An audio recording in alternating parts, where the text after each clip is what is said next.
Takže dneska budeme variť odborný názov, ak sa ešte dobre pamätám zo školy. Je to granadírsky pochod, ale väčšinou tomu hovoria len granadír. Maďari krumplištejsta. No, Češi to nepoznajú, aj keď už podľa mňa veľa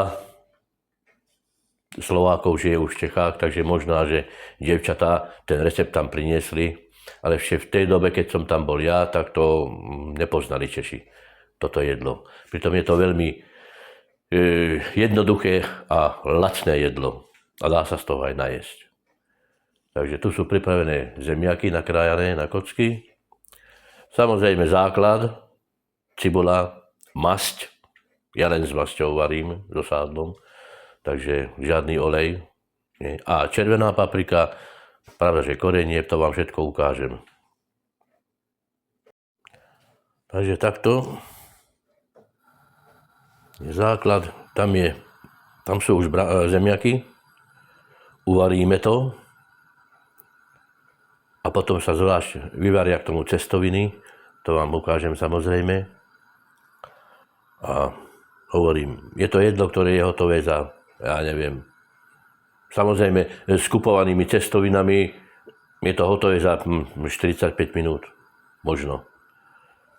Najlepšie je to robiť s domácimi cestovinami, ale tu v Egypte takú múku. Aj keď niektorí tvrdia, ženy alebo chlapi, že hej, že tu dostať dobrá múka, tak potom to vám klamú, pretože to je hovadina. Alebo oni to sú takí ľudia, ktorí nevedia variť potom. Nemajú páru o tom, čo je to varenie.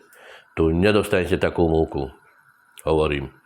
Aj keď robím halušky, tak to je o ničom. To nie sú také halušky, ako čo uvarím v Čechách alebo na Slovensku. Tam dostať normálne múky. Ale toto majú so žltým obalom s písmenami alebo s modrým. Alebo ešte, tuším, ak sa nemýlim, tak asi s červeným. Ale všetky tieto sú na hovno. To není kvalitná múka tu v Egypte. Samozrejme, ja používam tieto masoxy, alebo čo to je, kocky, lebo tu v Egypte nedostanete. Tu v Egypte nedostanete, takže bohužiaľ musím to vynahradiť s týmito kockami, no. Bohužiaľ.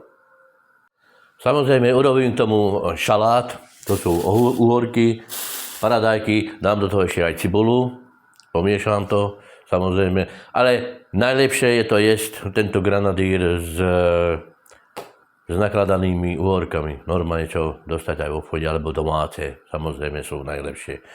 Tu v Egypte zase dostanete len sračky, to, aj keď dostanete nejaké uhorky, to sú malé, mrňavé, to sa nedajú nazvať ani uhorkama a majú odpornú chuť. Takisto ako aj horčica. Horčica tu je úplne iná, než u nás v Európe. Takú horčicu nedostanete tu. Takže asi tak. Jo, tak ono sa to už varí. Počkáme, to mám nachystané na šalát, zeleninu, ešte musím cibulu.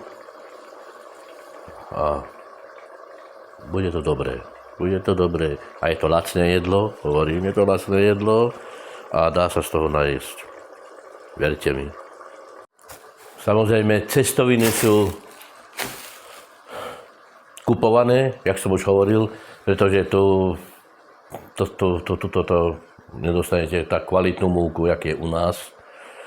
To každý, kto tu vie variť a vyzná sa v tom, tak vám to potvrdí, že je to tak. V Egypte kvalitnú múku nedostanete. To ani náhodou. Ale tak... No. Dá sa aj s týmto. Takže to je finálny výsledok, tak toto vypadá. No. Tomu som udelal. Ešte tam pôjde cibula, není hotová, ešte salát není hotový. A to je vše. Lacné a chutné jedlo. Samozrejme, ako som hovoril, Slováci a Maďari to poznajú. Češi to málo kto asi pozná z Čechov. Takže toto video je skôr pre nich. Lebo hovorím, Slováci a Maďari to poznajú veľmi dobre.